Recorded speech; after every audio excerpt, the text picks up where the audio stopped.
Monsieur le Président, Mesdames les ministres, Madame la Présidente de la Commission des lois, Madame la Présidente de la délégation aux droits des femmes et à l'égalité des chances entre les hommes et les femmes, mes chers collègues, je ne puis aborder ce texte sans penser aux multiples témoignages poignants que j'ai pu entendre pendant la préparation de ces débats et l'examen de ce projet de loi.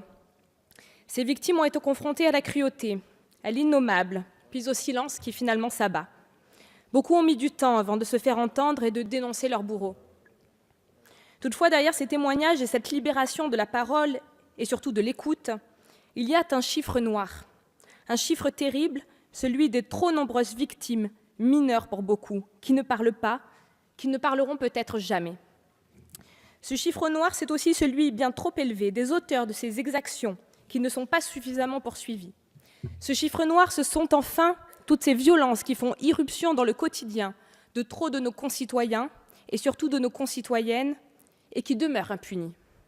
Ces violences ont mille visages, elles ne connaissent aucune limite géographique, elles n'ont pas d'âge, elles n'ont pas de religion, elles n'épargnent aucune sphère de la société, elles s'immiscent dans les familles, au travail, à l'école, dans les espaces publics et sur Internet.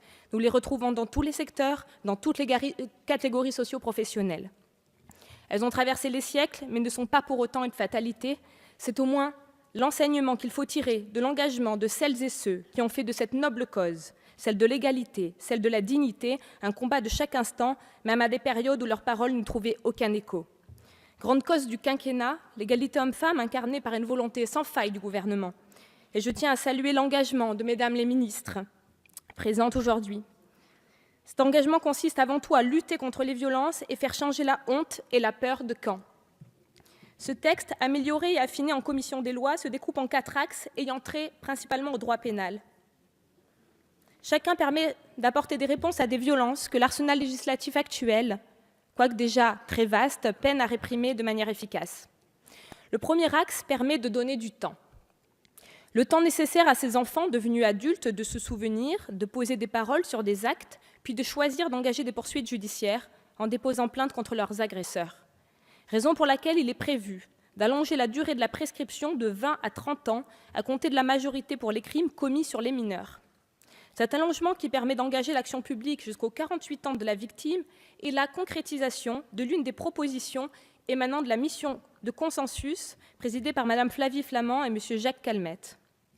Nous le savons aujourd'hui, des mécanismes psychologiques complexes sont parfois à l'œuvre en cas d'agression sexuelle, comme l'amnésie post-traumatique, ou aussi bien des troubles dissociatifs. Ils entraînent une anesthésie émotionnelle qui empêche la victime de savoir de manière immédiate qu'elle a subi un crime. Nous devons laisser le temps nécessaire aux victimes blessées au cœur de leur enfance.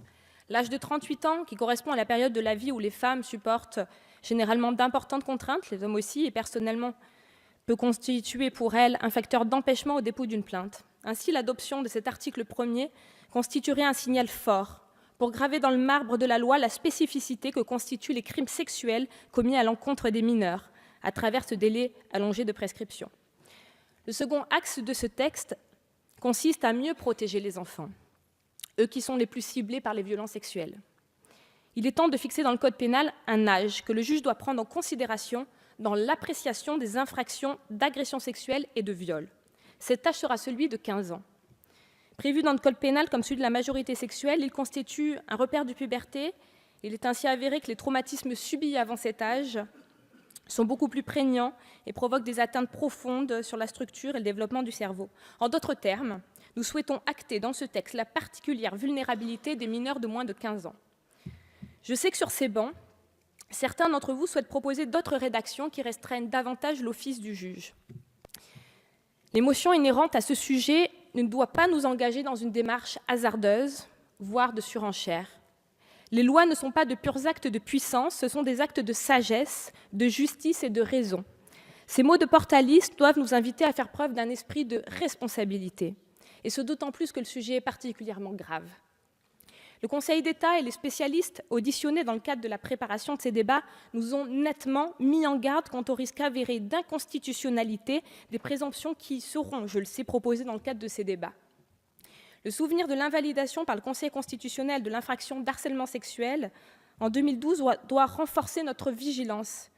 eu égard aux graves conséquences que cela a impliqué pour des milliers de victimes qui se sont vues privées de la possibilité de pouvoir poursuivre et condamner leurs harceleurs. Surtout, le présent texte satisfait l'exigence de mieux protéger nos enfants, puisque le juge sera désormais tenu de prendre en compte dans la caractérisation du viol comme de l'agression sexuelle la vulnérabilité particulière et le manque de discernement des mineurs de 15 ans. Au surplus, cette rédaction a le mérite, et ce n'est pas négligeable, de trouver une application pour des faits antérieurs à la promulgation de la loi qui, j'espère, sera votée. Enfin, pour tenir compte de toutes les situations, le projet renforce la répression des atteintes sexuelles. Il est prévu d'aggraver les sanctions en portant la peine d'emprisonnement de 5 à 10 ans et l'amende de 75 000 € à 150 000 € lorsqu'un acte de pénétration sexuelle sur un ou une mineure aura été commis sans violence, contrainte, menace ou surprise. Puis l'intérêt supérieur de l'enfant doit également nous amener à mieux réprimer toutes les autres formes de violence. Parce qu'un enfant témoin de violence est un enfant victime, nous avons introduit en commission des lois la création de nouvelles circonstances aggravantes afin que les violences commises en présence de mineurs soient plus sévèrement réprimées. Cette disposition répond à l'invitation formulée par le Conseil de l'Europe dans la Convention d'Istanbul sur la prévention et la lutte contre les violences à l'égard des femmes et la violence domestique, qui a été ratifiée en 2014. Les enfants sont les premiers spectateurs des violences conjugales et en restent marqués à vie. La peine prononcée doit intégrer cette réalité. Le troisième axe de ce projet s'attaque, lui, au cyberharcèlement, qui prend la forme de raids numériques. La victime seule, derrière son écran, de téléphone ou d'ordinateur, se retrouve face à un déferlement de messages haineux ou humiliants. Elle est comme prise au piège. Les cibles de raids numériques témoignent régulièrement qu'il y a pour elles un avant et un après. Plus de 10% des collégiens sont visés par ces assauts numériques. Notre législation aujourd'hui n'est pas adaptée pour répondre à ces comportements et propos violents. Les délits de harcèlement sexuel ou moral ne trouvent en pareil cas pas d'application puisque les victimes ne sont pas harcelées par une seule personne mais par une pluralité d'auteurs. Pour pallier ce vide, nous devrons être réprimés les propos ou comportements imposés à une même victime de manière concertée par plusieurs personnes agissant, c'est-à-dire que chaque personne agit isolément, ou à l'instigation de l'une d'elles. C'est en tout cas les apports qui ont été effectués en commission des lois. Le dernier axe de ce projet de loi porte sur une mesure très attendue par nos concitoyens. Elle répond à une préoccupation du quotidien, le harcèlement de rue. Un véritable malaise s'est installé, il s'est même banalisé. Les comportements de ceux qui harcèlent portent atteinte à la liberté d'aller et venir de leurs victimes. La création de l'infraction d'outrage sexiste pose donc un interdit ferme. Il sanctionne le fait d'imposer à une personne tout propos ou comportement à connotation sexuelle ou sexiste portant atteinte à sa dignité ou créant à son encontre une situation intimidante, hostile ou offensante.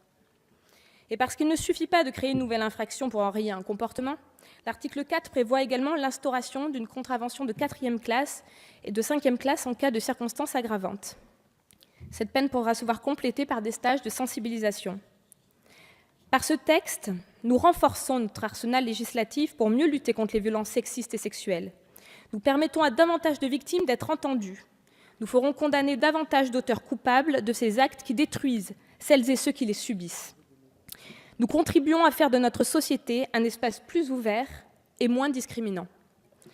Cependant, pour aboutir, notre travail ne doit pas s'intéresser qu'à la sanction pénale aux violences sexistes et sexuelles, car si la sanction il y a, c'est qu'agression il y a eu.